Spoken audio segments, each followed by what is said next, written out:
নমস্কার বন্ধুরা, তুলি মিতাস কিচেন লাইফস্টাইল অ্যান্ড ব্লগে আপনাদের স্বাগত। আজ বানাবো ঢ্যাঁড়স চচ্চড়ি। এর জন্য লাগবে ঢ্যাঁড়স, যা ভালোভাবে ধুয়ে ছোট করে কেটে নিয়েছি।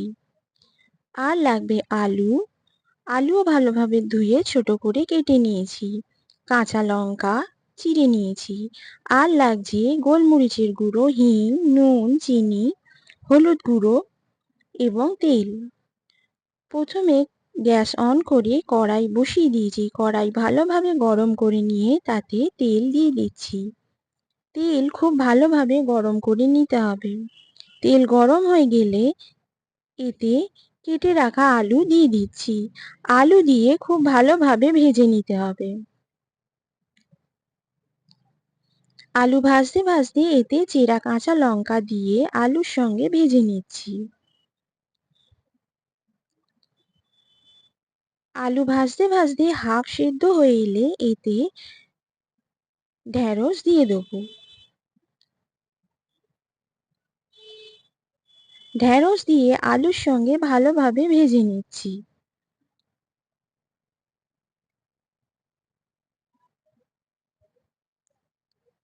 আলু এবং ঢ্যাঁড়স খুব ভালোভাবে ভেজে নিতে হবে। এরপর এতে নুন দিয়ে দেবো। নুন দিয়ে আলু ঢ্যাঁড়সের সঙ্গে ভালোভাবে মিশিয়ে নিচ্ছি। তারপর এতে হলুদ গুঁড়ো দিয়ে সবজির সঙ্গে ভালোভাবে মিশিয়ে নেব।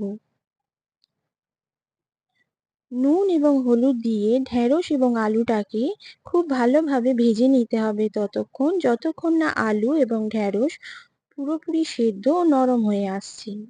আলু এবং ঢ্যাঁড়স নরম হয়ে এলে এতে হিঙের গুঁড়ো দিয়ে দিচ্ছি। হিং দিয়ে সবজির সঙ্গে ভালোভাবে মিশিয়ে নিচ্ছি।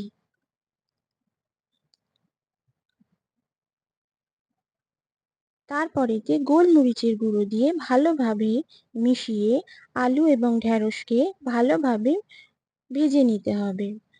আলু এবং ঢ্যাঁড়স সম্পূর্ণ ভাজা হয়ে গেলে এবং সেদ্ধ হয়ে এলে সবজি আমরা চিনি দিয়ে আরও কিছুক্ষণ ভেজে নামিয়ে নেব। আপনাদের যদি এই রেসিপি ভালো লেগে থাকে কমেন্টে আমাকে জানাবেন, লাইক করবেন, শেয়ার করবেন এবং সাবস্ক্রাইব করবেন। নমস্কার বন্ধুরা, আজ তাহলে আসি।